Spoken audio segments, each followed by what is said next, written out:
Alright, what is up guys? This is DDP back with another edition, I believe the third edition if I'm not mistaken, of Live with DDP. So it's been a little while since I've done one of these, and I'll be honest, the main reason I wanted to do one of these tonight was because I had a couple of announcements. Now, one of them is big, and the other one is not earth-shattering by any means, but still something I thought would be worth bringing up just to give you guys the heads up. So, what I wanted to focus on first, and let's see, we got about 10 people in the house here. What's up, guys? Honcho Sacramento Cowboy, what's up? Gle, Paul H, what's up, guys? So, I'll kind of cut to the chase. The first one, let's start off with the lesser, I guess. I think that's the better way. That way we end on a high. So the first one is that for the Cowboys watch party thing that I did this past Sunday at Henry's Tavern, thank you to those who tuned in. Thank you to those who came out. Your support was greatly appreciated. It was a success for the event. Now, the update I have regarding that is that the event will continue. So next Sunday, you're going to have Cowboys-Giants for the Sunday night game. However, I will not be the co-host of that event, nor will Law Nation. Basically, I'm not going to get into it all, but basically we had a little bit of differences in that regard, and so we kind of stepped back, and they're going to roll with the event as they want, and I'm going to revisit these in the future, doing my own live remotes, but I kind of see the value of doing my own thing in this regard as opposed to, you know, jumping on for someone else's event even as a host, just because you're limited in what you can do in that regard, I think.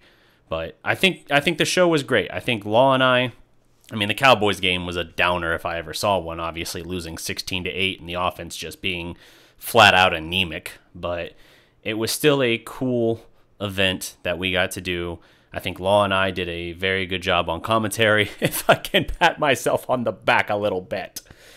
But, you know, things happen, and so Phantom's going to carry on doing the event. I believe that they got the very good combo of the Sports Fury filling in now, and by no means am I saying don't check it out. I actually strongly encourage you guys to support the Sports Fury. Josh and Sean are great. You've probably seen that I've done a couple collaborations with them on this channel so far, and spoiler alert, there are going to be a lot more collaborations with them in the future as well.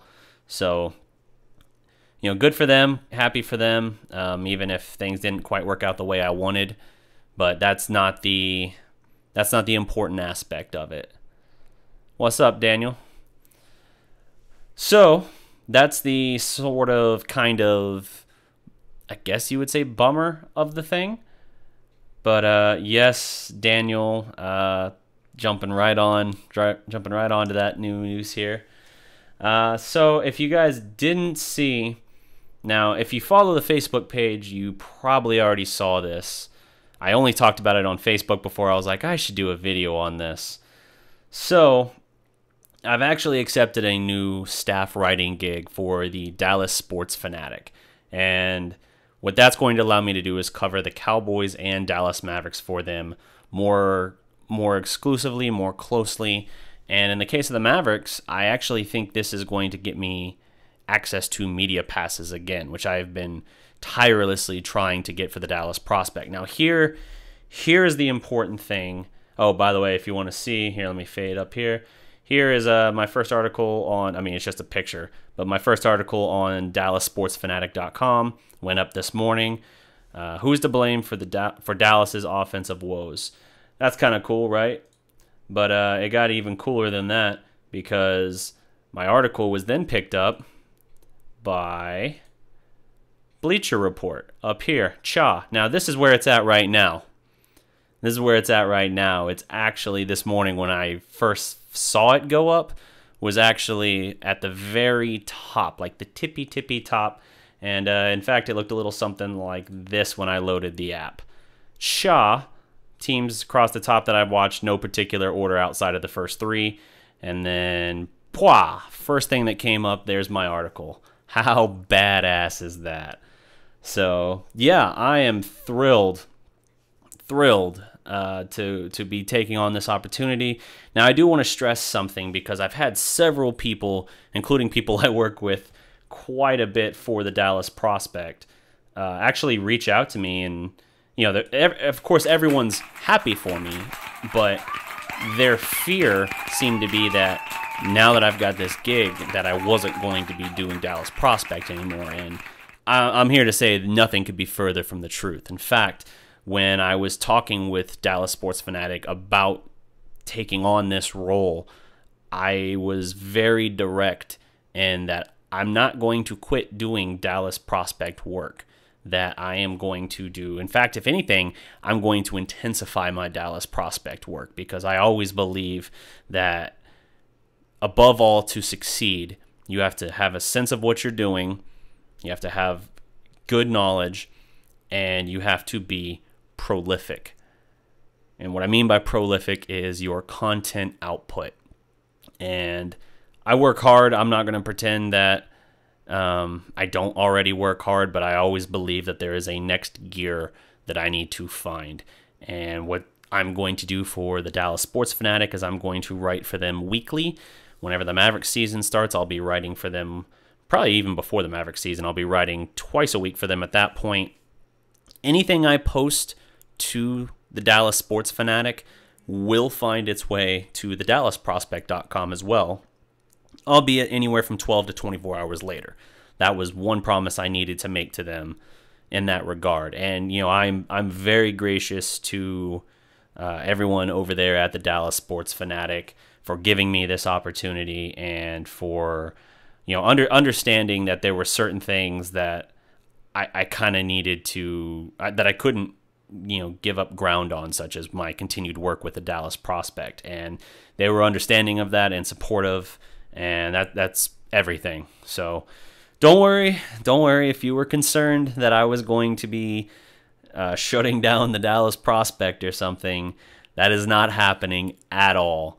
I would never let that happen. In fact, I would have outright rejected the opportunity, even if it was like hinted that I would have to, you know, back off from my production of that and give full attention to this, because I believe that everything that I'm doing, that I can find common ground, and I can always find content that I can do for both sides. Because let's be honest, I talk Cowboys every single day during the season. I talk Cowboys every single week, regardless of if it's the season or not. And I do Mavericks talk every week now as well. So between my 3 or 4 live streams a week, an additional podcast I'm going to be doing, and the articles I write about every other week was the pace I was doing. I'm going to have to step that up. I think I have more than enough material that I can scrounge up a couple articles of value. So that's what I'm going for. So that's what's up.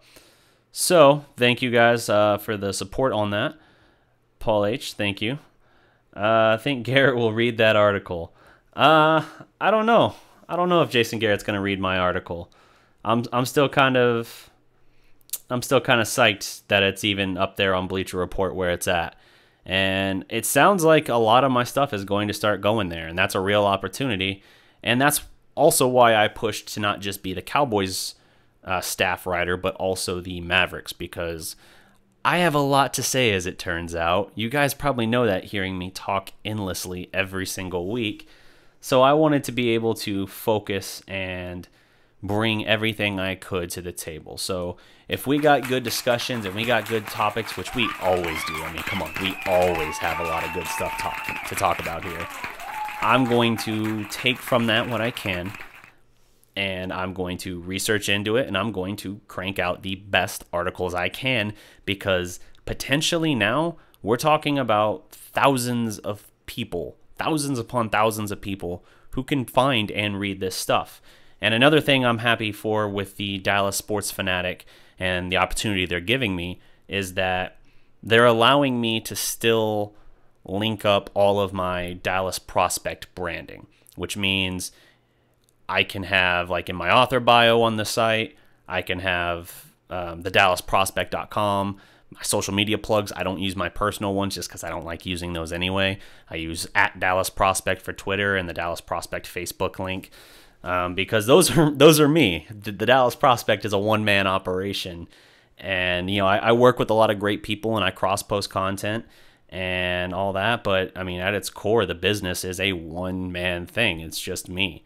So I'm hoping to eventually open that up one day. I want to make this an actual LLC where I can have actual like full-time employees and a staff, but I got to build up. I got to build up to that, and it's going to take time and a lot of effort, but man, I'm willing to stick it out if you guys are willing to ride it out with me. So thank you to everyone for that. Let me hit up some of the comments here again. Let's see. Oh, Daniel, to answer your question, I don't know that Garrett will read it. If he does, cool. I have no problem being on their radar. If Garrett comments on my article, that just draws more attention to me.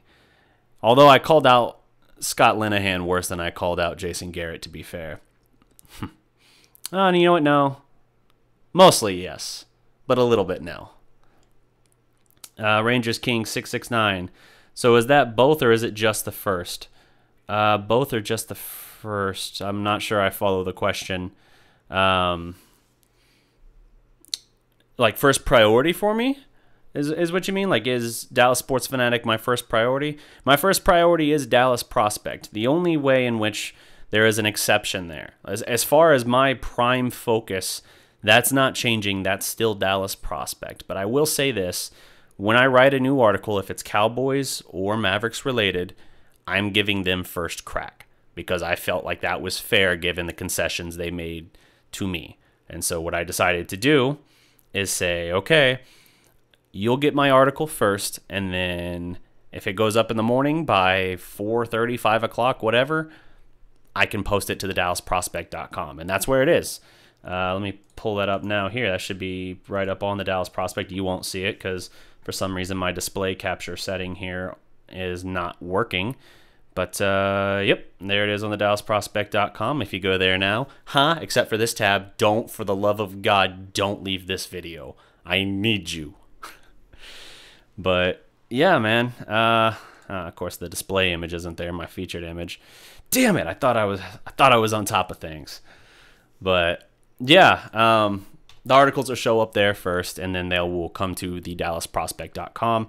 If you guys haven't already checked out the site, please do. Part of growing this thing is trying to make the website and everything work as well. Get eyeballs there. If I get, I think I got about 1,500 monthly visitors right now, which is pretty sweet. But it takes a lot to get advertisers to the website.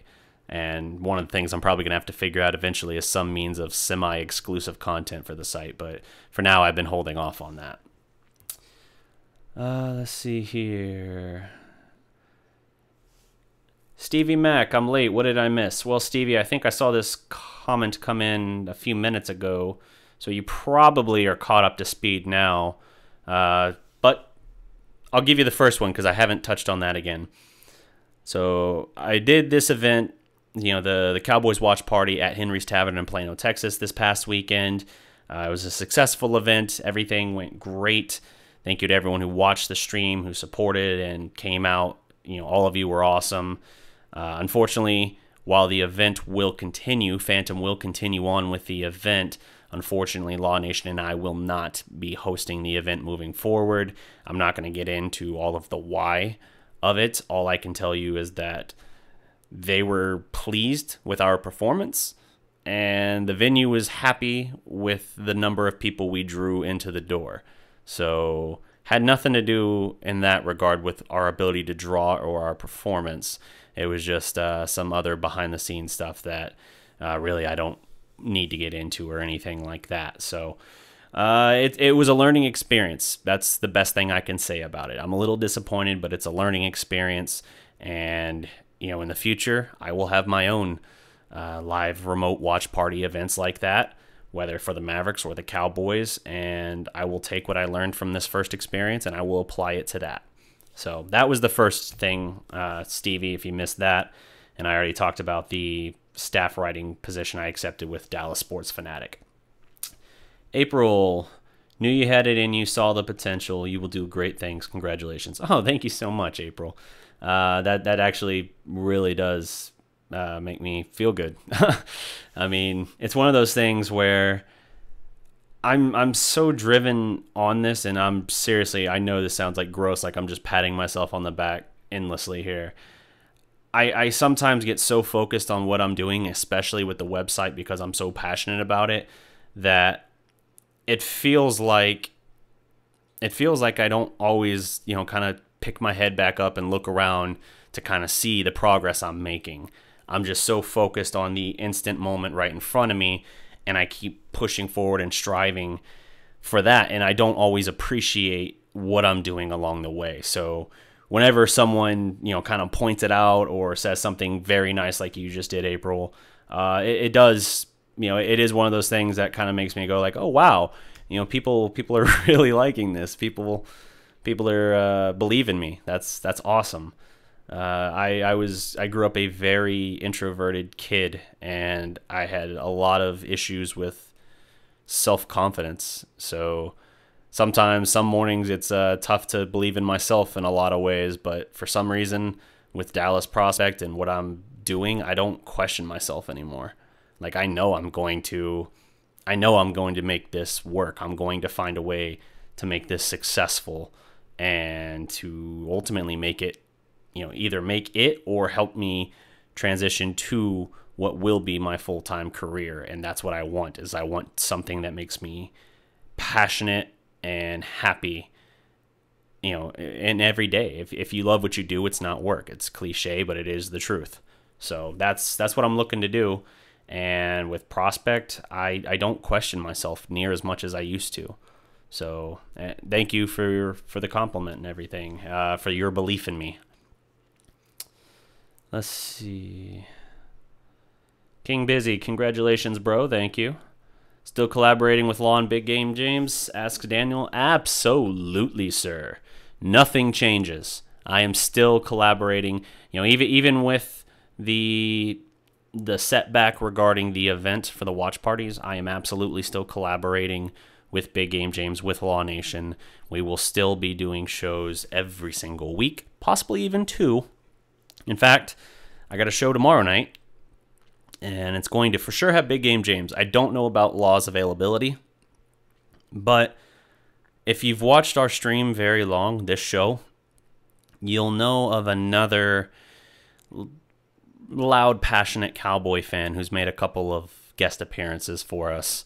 If you listen to 1310 The Ticket, or if you watch a lot of stuff on DallasCowboys.com, you probably already know of the guy. He's a very interesting fellow, buddy of the show. We're going to have a special guest on tomorrow night, and it's going to be interesting. So we're going to preview tomorrow night the Cowboys-Giants game for Sunday. I have no plans this Sunday to do any kind of live stream, in case you're wondering if I was going to do my own live stream just from here in my studio.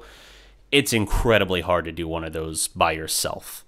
And you got to have someone to play off of, at least someone who you can have at least a sports discussion with and really analyze things. So when you don't have someone to kind of spitball ideas off of, or observations, it makes things bogged down a little bit. So I'm not planning to do one Sunday night, but I do have every intention of doing them again in the future, possibly even this season. But I don't want to get too far ahead of myself there and promise something that I may or may not be able to deliver. I'm going to try, is all I can tell you. Rangers King, yay, you can plug the site. Absolutely, that was one of my golden rules. If you go to, in fact, again, one of those open another tab things, if you go to DallasSportsFanatic.com, I believe my article is still the top one on their site, the top featured article on their website. And if you scroll down to the bottom of my article, it's a fairly long article. I had a lot to say and a lot of observations on who's to blame for the Cowboys' offensive woes.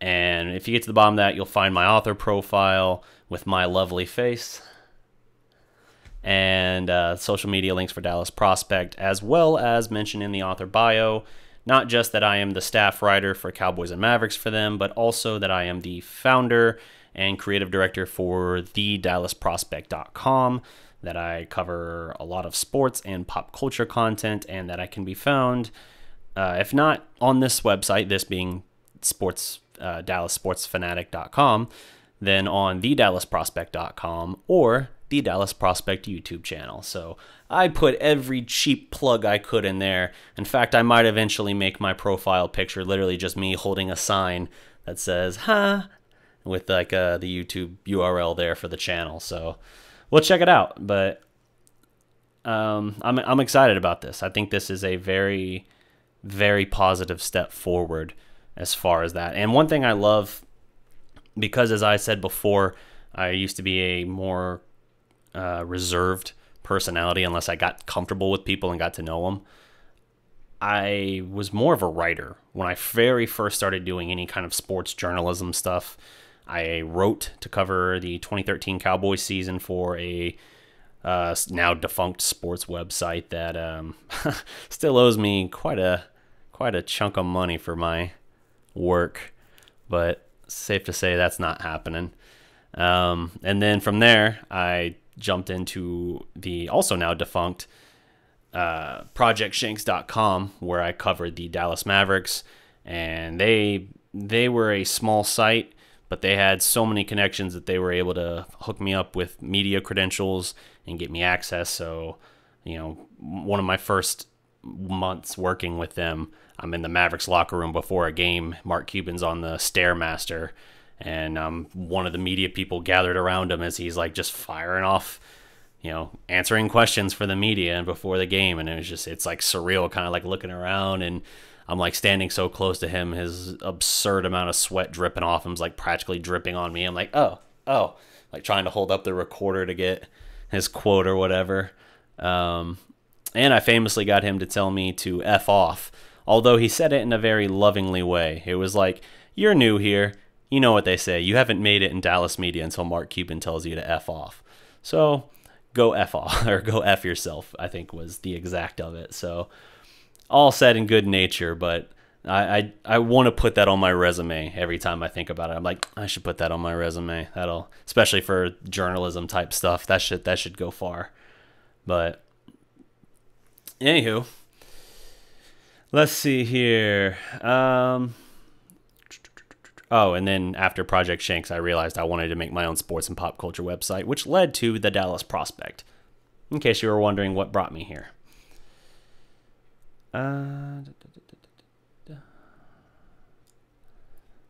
Linehan had a great game plan. Dak's worst game. Hope just Russ. Big game for Dak. Yeah, it was an ugly game for Dak Prescott for sure. One of the worst games for him.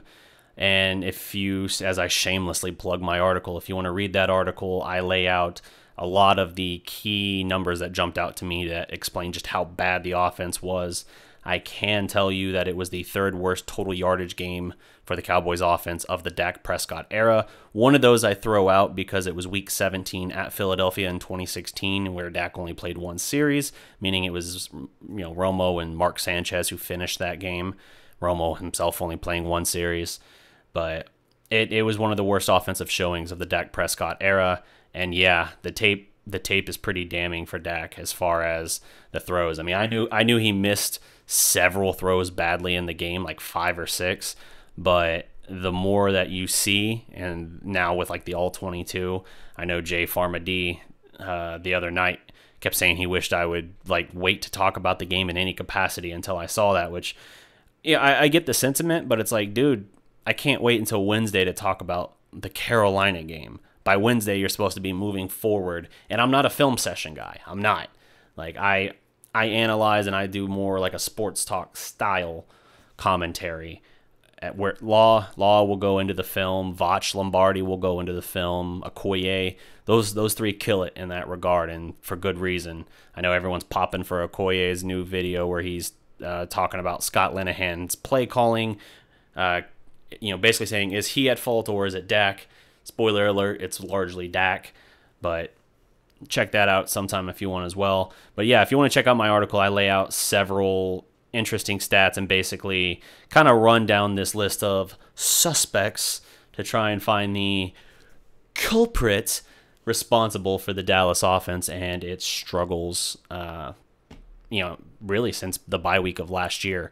And one of my main talking points is kind of challenge in it. One of the main talking points I've hit up all throughout the off season has challenged. I admit in the article that, this was my belief, and I'm now having to question that belief. I don't know for sure that it's been proven wrong, but it's certainly been shaken at this point, and that can't be denied. So that's one of the things, man. If I'm wrong, I am not afraid to admit when I'm wrong and to learn and change my opinion and analysis based on new evidence. And I think that's critical in all walks of life.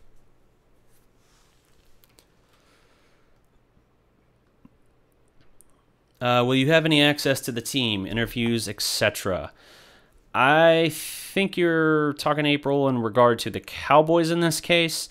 For the Cowboys, it's very doubtful, but I will tell you I have plenty of tape from locker room access and stuff from the Mavericks back when I covered them before. So if I get credentials again, like it looks like I will, then yeah, I will have that.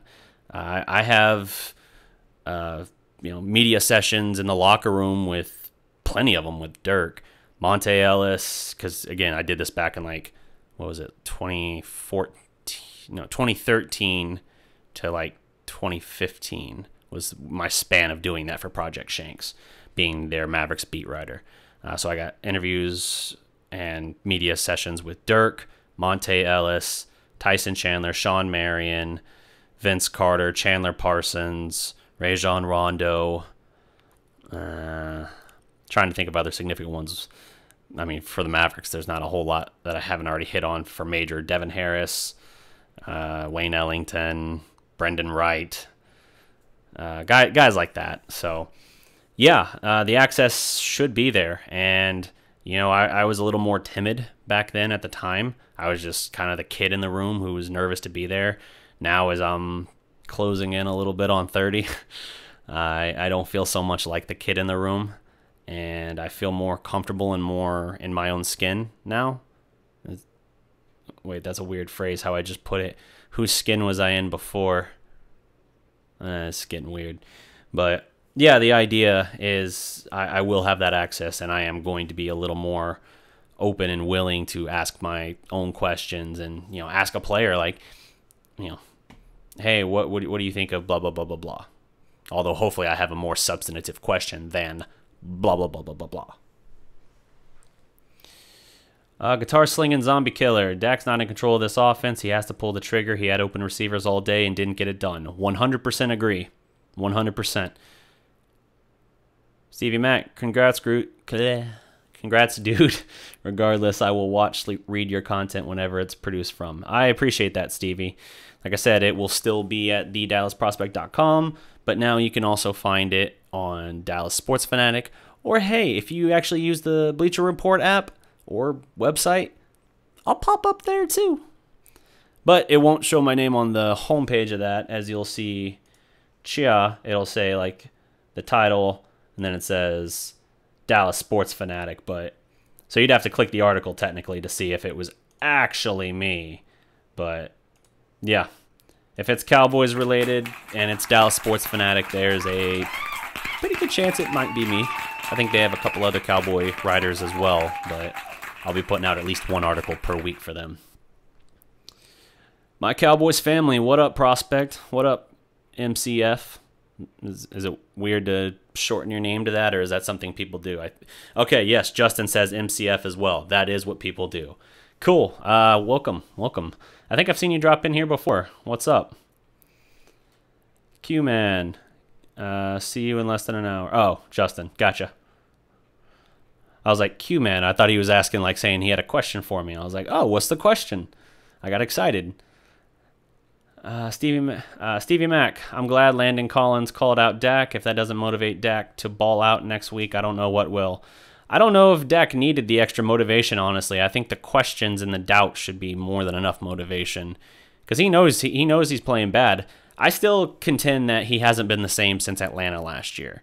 He wasn't having as good of a start to 2017 as he did 2016, but he fell off a damn cliff after that Atlanta game. His mechanics went to hell. He got happy feet. He started getting tunnel vision. I don't think he has ever, for whatever reason, recovered. And now he's just like aimlessly adrift in an ocean trying to find his way back to, the proper way to execute the offense. And it's problematic for the Cowboys. They're not going to be able to win many games, not with this receiving core and tight end staff, unless Dak can find his way and reproduce at least some form of that 2016 magic that we saw.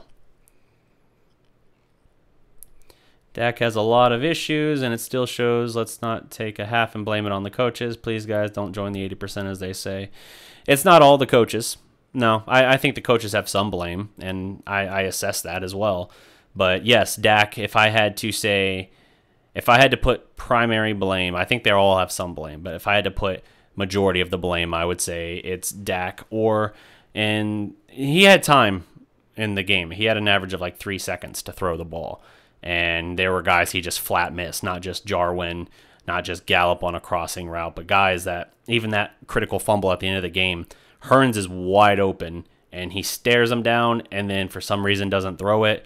Then when he switches his attention to Beasley, who's also breaking wide open at that point, he, rather than let it rip, he tries to scramble away, gets tackled, fumbles, and the game's over. So, yeah, it was an abysmal performance from Dak, one of the worst that I've seen, and it's definitely one of the games where if you're in the Dak corner, at least as far as, let's not fully judge yet, it's one of those games where you kind of like, you get a little bit quieter, like, maybe I'll just see how this plays out before I pipe up and voice my opinion. Let's see.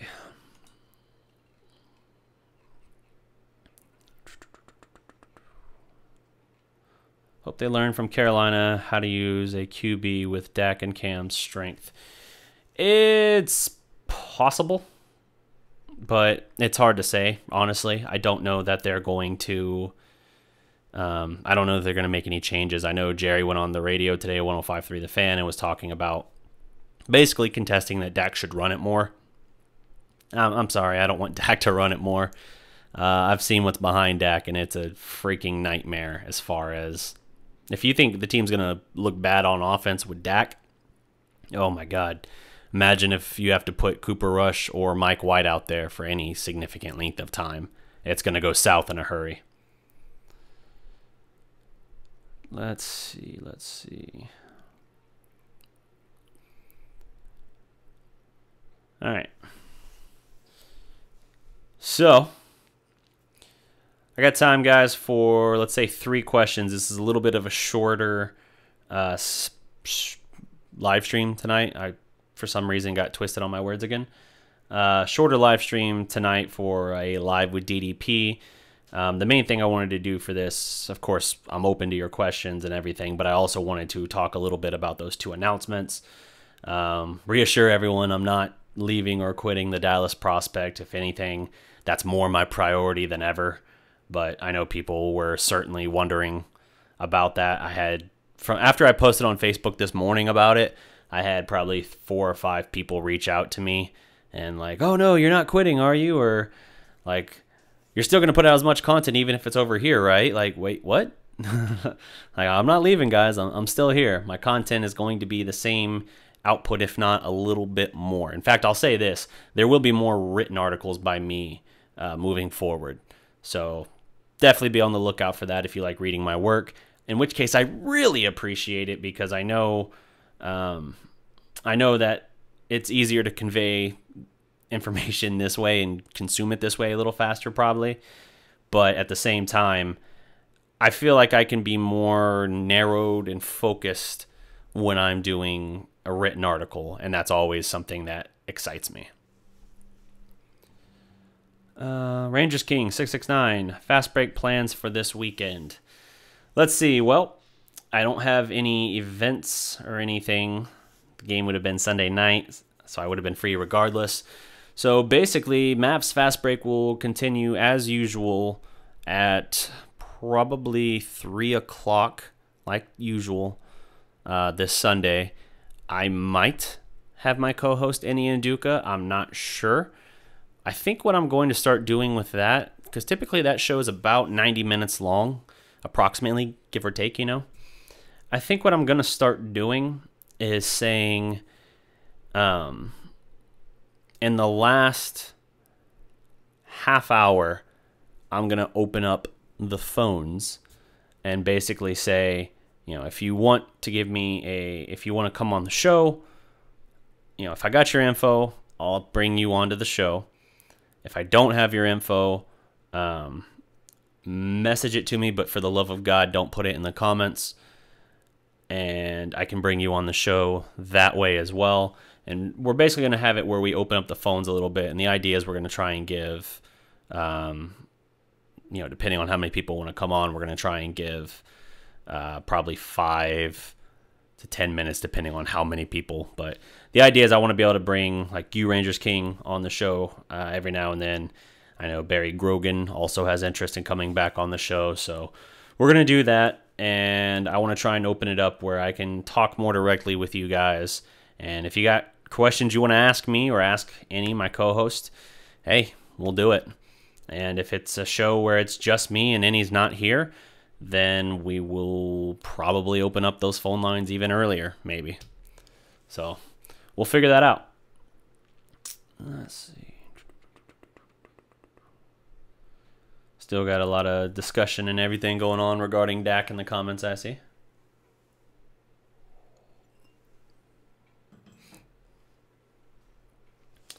Who do you think have higher who do I think has the higher ceiling, Luka or Dennis? Asks Brounce 41. Yeah, Brounce 41. MFFL. Let's see, the higher ceiling. I mean, from an athletic standpoint, it's certainly Dennis, but I think Luka. That's a good one. I think Luka is a more unique talent, even with Dennis being an athletic freak. Rarely do we ever see. But at the same time, I think that I think Dennis has the easier path to an all-star team. So the higher ceiling, is that subjective? Like, who do you think is the overall better player, or is it based on accolades? Because all-star appearances would add up quickly and weight in, I think, Dennis's favor, because Luka would be listed as a forward most likely, and if he's listed as a forward, that is a damn tough position to make any kind of all-star team. That's a good one. My gut tells me Dennis, but I think Luka is the more rare and special talent. Good question. Get me thinking.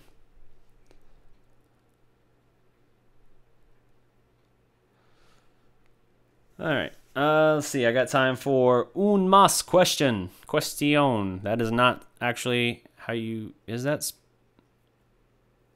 Un más. One more. I'm trying to, like, revert all the way to sophomore year Spanish. Un más. One more. It wouldn't just be question, right? Why am I trying to do this? I gotta admit, DDP, my thing with the Mavs' priorities with Luka versus Dennis Smith is they have more plans for Luka. They traded a future pick and tanked the entire season versus only half a season for Dennis Smith. Yeah, no, I mean, the links with which they went to acquire the guys, certainly. They gave up more to get Luka than they did Dennis. They were willing to let Dennis fall to them, hoping he fell all the way to 9th, which is insane he did. And it worked out for them. But I don't know, man. That's tough. It's like I have a better barometer for what I've seen of Dennis, whereas Luka, I've seen highlights and I've seen I've seen 2 or 3 complete games of Dennis. and so it's a little harder for me to put my finger on that. But I do think it's going to be a toss-up, I think. I think if you're going off accolades, I think Dennis Smith might have the easier path based on all-star appearances, but we'll see. Who do I think has the higher ceiling, Ray or Jalen? Ray Spalding or Jalen Brunson? I think Brunson's going to be a very solid backup for years to come, but I think Spalding is the steal of the draft, and I think with a little bit of development, he can be a starter for the Mavericks. So I'm going to say I literally just started to say the name opposite of the point I made. I'm going to say Spalding.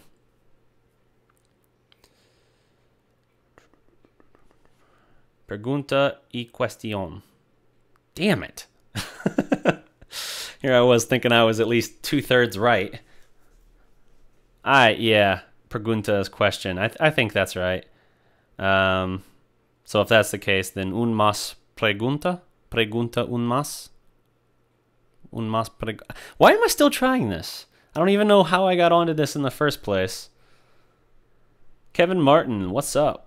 Luka will never make the All-Star team. He's totally overrated. All right, well, that's like your opinion, man. So we'll see. I think he's going to be a very good player and a rare breed of player as far as his style of play and what he brings to the game. But we'll see the impact he has. There's Daniel correcting me. Una pregunta más. Sí. Learning. Me fail English? That impossible.